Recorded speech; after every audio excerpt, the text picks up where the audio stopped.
Mesdames et messieurs, merci de nous rester fidèles. Vous suivez bien Sunugadou TV. Après le scrutin du dimanche dernier, les quotidiens de ce mercredi 20 novembre 2024 s'intéressent aux résultats provisoires des commissions de recensement des votes, les profils des nouveaux parlementaires, mais également les urgences qui les attendent. Les départements donc livrent le verdict, titre qui barre la une de Sud Quotidien, et le quotidien qui lui emboîte le pas avec les urgences de la prochaine Assemblée nationale en mettant l'accent sur le budget comme nouveau projet. Un budget qui permettra donc de connaître les orientations économiques et politiques de l'État. En tout cas, les Sénégalais exigent le job et le job, indique le journal Public. Ce journal révèle que les Sénégalais attendent avec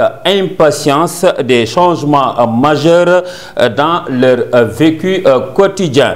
Des attentes qui restent toujours dominées par la diminution des prix, l'emploi des jeunes, le système sanitaire, l'éducation, la pêche, l'insécurité, l'immigration irrégulière, entre autres urgences énormes. Maintenant, place au travail, ajoute un relief à sa une qui revient sur la majorité absolue de Pastef. Quant à Vox Populi, il s'intéresse au profil de la 15e législature et donne les détails de la liste du département des députés élus par donc le peuple sénégalais. Les profils donc le Premier ministre Ousmane Sonko, le président Macky Sall, le Premier ministre Amadou Ba et l'ex-président de l'Assemblée nationale Amadou Mame Diop, des anciens ministres comme Cheikh Oumar Anne, Abdou Karim Sall, Moustapha Diop, Salimata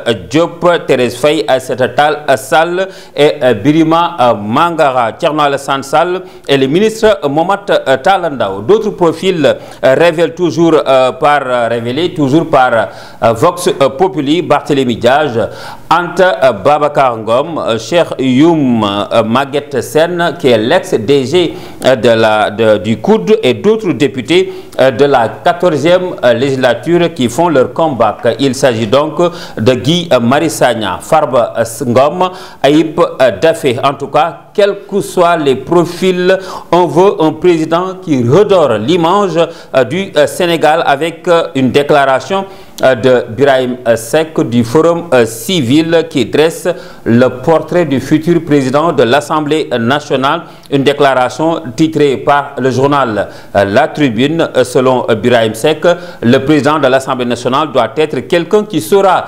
répondre aux attentes du pouvoir et de l'opposition au bénéfice des citoyens. Traditionnellement, les Sénégalais ont une très mauvaise perception de leur Assemblée nationale. Ce président sera-t-il donc Ousmane Sonko? La réponse est non. Selon les analystes, Moussa Diaw, enseignant, chercheur en sciences politiques à l'université Gaston Berger de Saint-Louis, qui a accordé un entretien au journal Yor Yor. Selon lui, Ousmane Sonko ne doit pas quitter la primature pour le perchoir. Et Moussa Diaw d'en ajouter que Ousmane Sonko est incontournable dans l'attelage gouvernemental et constitue un pilier de l'action politique. Une position partagée par beaucoup d'analystes et juristes sur le départ ou non de Sonko à la primature, ajoute Source A. Parmi ces analystes, Pape Amadou Fall et Mbaye Cissé. Qui donc pour occuper le perchoir si ce n'est pas Sonko? Une question qui barre la une du journal La Dépêche. En tout cas, Sonko ne compte pas bouger, et selon le quotidien hebdomadaire 5 sur 5, car ça va se jouer entre El Malik Ndiaye, Aïb Dafé et Abbas Fall. Le peuple, quant à lui, s'intéresse des voix perdues par Pastef entre la présidentielle et les législatives.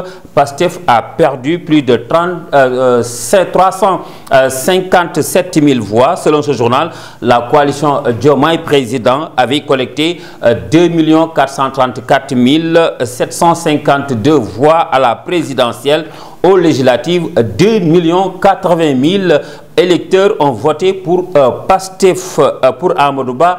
Rewmi Quotidien nous apprend qu'il a perdu au change devant Sonko et Macky. Amadou Ba perd et gagne ou le pari de l'affranchissement, nous dit Direct News. Selon nos confrères, durant toute la campagne, Amadou Ba a misé sur une approche pragmatique et apaisée. Et le chef de l'opposition quitte la deuxième pour la troisième place, ajoute l'As Quotidien qui barre à sa une Amadou Ba dessus de son statut. À sa une, toujours, l'As nous révèle la déclaration de Doudou Wade de Sopi Sénégal. Selon lui, une assemblée avec un seul groupe parlementaire serait une catastrophe.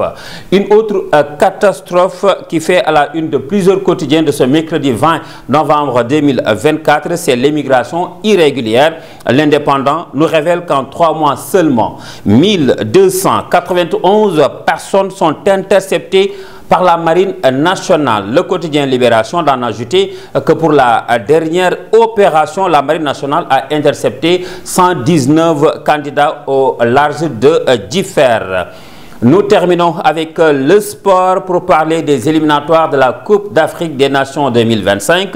Bouclé hier, le quotidien national Le Soleil s'intéresse à la victoire des Lions devant le Burundi, 2-0. Les Lions donc terminent en fanfare avec un doublé de Habib Diarra, ajoute Rewmi Sport, un Habib Diarra qui est en état de grâce selon Record. En ce qui concerne le futur sélectionneur de l'équipe nationale de football, il sera connu à la fin de l'année, nous informe Tribune Sport qui barre à sa une.